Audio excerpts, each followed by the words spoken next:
प्रधानमंत्री नरेंद्र मोदी आज नई दिल्ली में पराग्वे के राष्ट्रपति सैंटियागो पेना पलोसियोस से बातचीत करेंगे। इस दौरान दोनों नेताओं के बीच द्विपक्षीय संबंधों के सभी पहलुओं की समीक्षा की संभावना है।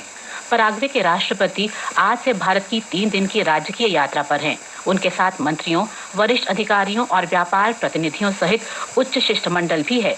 राष्ट्रपति पलोसियोस की ये पहली जबकि पराग्वे के किसी राष्ट्रपति की ये दूसरी भारत यात्रा है। प्रधानमंत्री नरेंद्र मोदी आज नई दिल्ली के भारत मंडपम में अंतर्राष्ट्रीय वायु परिवहन संघ IATA की 81वीं वार्षिक आम बैठक में भाग लेंगे। ये बैठक कल शुरू हुई और मंगलवार को संपन्न होगी। कृषि मंत्री शिवराज सिंह चौहान ने कहा है कि कृषि क्षेत्र देश की अर्थव्यवस्था की सबसे बड़ी ताकत है।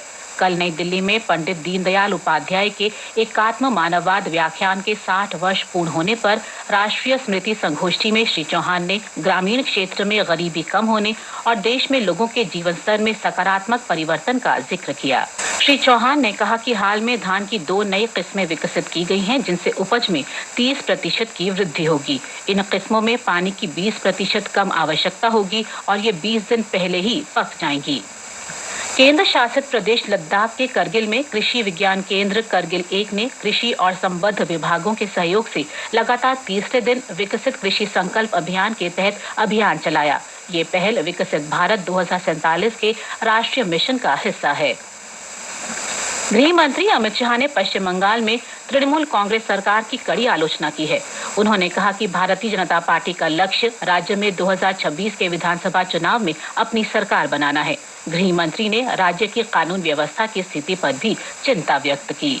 गृह मंत्री ने पूर्वोत्तर के 4 राज्यों असम, मणिपुर, सिक्किम और अरुणाचल प्रदेश के मुख्यमंत्रियों से उनके राज्यों में हो रही अत्यधिक वर्षा से उत्पन्न स्थिति के बारे में कल चर्चा की। उन्होंने मानसून के कारण आई बाढ़ और भूस्खलन से प्रभावित इस क्षेत्र को पूरा सहयोग देने का आश्वासन दिया।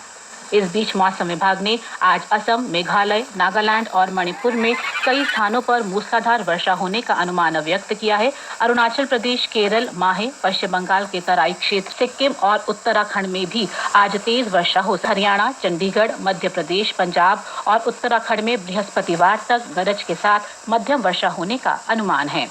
भारत का सकल वस्तु और सेवा कर GST संग्रह लगातार दूसरे महीने 2 लाख करोड़ रुपए के आंकड़े को पार कर गया है। केंद्रीय वित्त मंत्रालय के अनुसार मई में कुल GST संग्रह 2 करोड़ 1 लाख रुपए रहा, जो पिछले वर्ष मई में एकत्र 1 करोड़ 72 लाख रुपए की तुलना में 16.4% अधिक है। मई में वर्ष दर वर्ष वृद्धि आयात से एकत्र GST में 25.2% की उछाल और घरेलू लेन देन से 13.7% की वृद्धि के कारण हुई। विदेशी निवेशकों ने भारतीय पूंजी बाजारों में मई में 40,000 करोड़ रुपए का निवेश किया है। लगातार दूसरे महीने निवेशकों का रुख सकारात्मक बना रहा।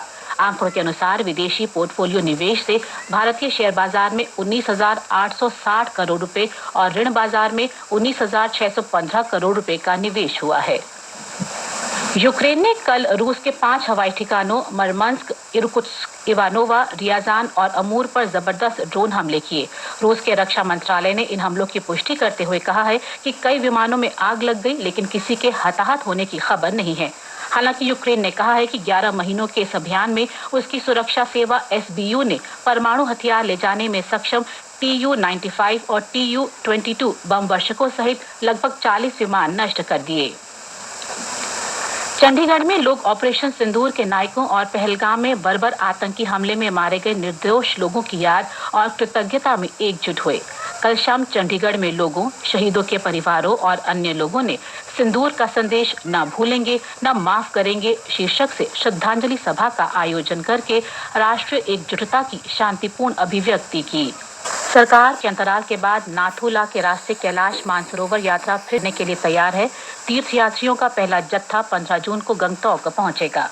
IPL क्रिकेट में पंजाब किंग्स फाइनल में पहुंच गई है। पंजाब किंग्स ने कल रात क्वालिफाइड 2 मुकाबले में मुंबई इंडियंस को 5 विकेट से हराया। अहमदाबाद में मुंबई इंडियंस ने निर्धारित 20 ओवर में 6 विकेट पर 203 रन बनाए। पंजाब किंग्स ने 19 ओवर में 5 विकेट पर 207 रन बनाकर जीत हासिल की। श्रेयस अय्यर को प्लेयर ऑफ द मैच चुना गया। फाइनल में कल पंजाब किंग्स का सामना रॉयल चैलेंजर्स बेंगलुरु से होगा। अहमदाबाद में ये मैच शाम 7:30 बजे से शुरू होगा। अर्थव्यवस्था को GST का बूस्टर डोज, लगातार दूसरे महीने GST संग्रह 2 लाख करोड़ पार होने को दैनिक जागरण और अमर उजाला ने प्रमुखता दी है।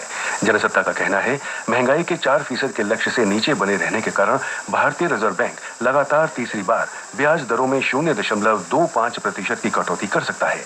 पत्र के अनुसार इससे अमेरिका के आयात शुल्क बढ़ाने से उत्पन्न वैश्विक अनिश्चितता के बीच वृद्धि को बढ़ावा मिलेगा। यूक्रेन द्वारा रूस के 41 विमान तबाह किए जाने को दैनिक भास्कर सहित कई अखबारों ने पहले पन्ने पर दिया है। पत्र ने लिखा है, रूस ने 472 ड्रोन और 7 मिसाइलें दागी, 12 यूक्रेनी सैनिक मरे। हिंदुस्तान की सुर्खी है, परमाणु विकिरण से बचाएगी स्वदेशी एंटीडोट, डीआरडीओ प्रयोगशाला ने विकसित किया, दवा नियामक ने भी मंजूरी दी, विदेश पर निर्भरता होगी कम।